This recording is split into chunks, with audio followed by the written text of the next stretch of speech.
we doing, everybody? This is Let's Be Real with Brad. Today we're going to be talking about the newest Netflix film, Ma Rainey's Black Bottom. Before we get into this review, hit the like button and subscribe to the channel if you haven't already. You guys are the best. Ma Rainey's Black Bottom is a new Netflix drama film directed by George C. Wolfe and written by Ruben Santiago Hudson. This is based on the play of the same name by August Wilson. It stars Viola Davis and Chadwick Boseman in his last performance before he passed away while this film was in post-production this late August. This is definitely one of my favorite movies of the year up to this point. It didn't have a lot going on event-wise, but a whole lot of substance. I think this has to be one of the best ensemble cast of the year. Everyone gives a fantastic performance, which is essential for the film because it is very dialogue driven. Scenes take place in very few locations, which is due to the film being an adaptation of the critically acclaimed stage production. Everyone is pouring their hearts and souls into the film, which shows how amazing this film is. Chadwick and Viola will 100%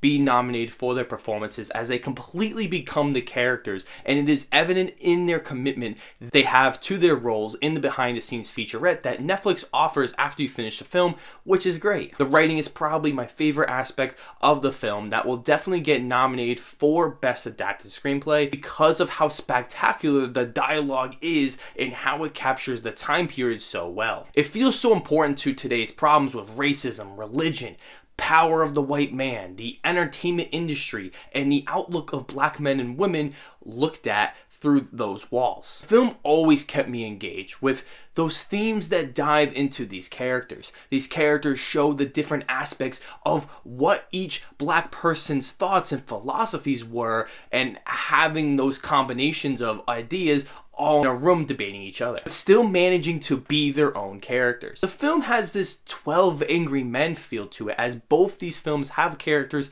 sitting in a room talking about the specifics of why they are there, but then dive more deeply into the individuals and philosophies of life during that time. This film executes that so well, it makes the audience think. The long monologues some of the characters tell were truly awe-inspiring, especially Chadwick Boseman's character, which made me tear up a bit. These moments were truly eye-opening and heartfelt. The music also sounded incredible. I believe Viola Davis was performing the music, but I can't find enough information to prove or disprove this claim. Chadwick Boseman learned how to play the trumpet for his role, with the other cast members also playing the music, which is awesome and gave the film a more authentic feel and passion within its borders. Costume design is also incredible and captures perfectly the outfits that people wore during the late 20s, which I find so fascinating and interesting to look at. This will likely be nominated for an Academy Award, as well as the fantastic makeup. Viola Davis's Ma captures all of that glory. The directing is very well done by George C. Wolfe. I'm not too familiar with his work, as he has directed only a few films,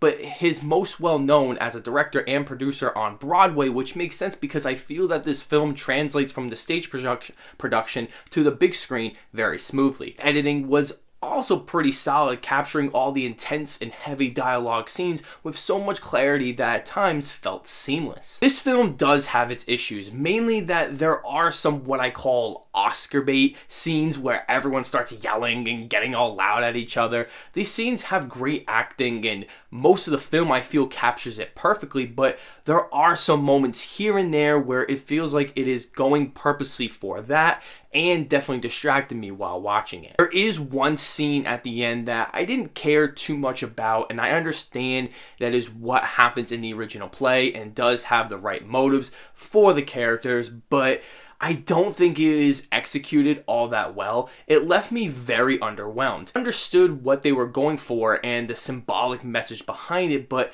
execution felt too unrealistic. Overall, this is one of my favorites of the year that feels like it really has something important to say about capturing the lives of black entertainers throughout the late 20s with its excellent performances, music, writing, and truly made me think about and appreciate the beautiful and fantastic work of the blues genre driven by the black community. This film deserves tons of recognition. I'm giving it an 8 out of 10. Let me know if you have seen Ma Rainey's Black Bottom yet, and if you have, what did you think of the film? I want to know all about it down below in the comments section. As always, I will see you all in the next video.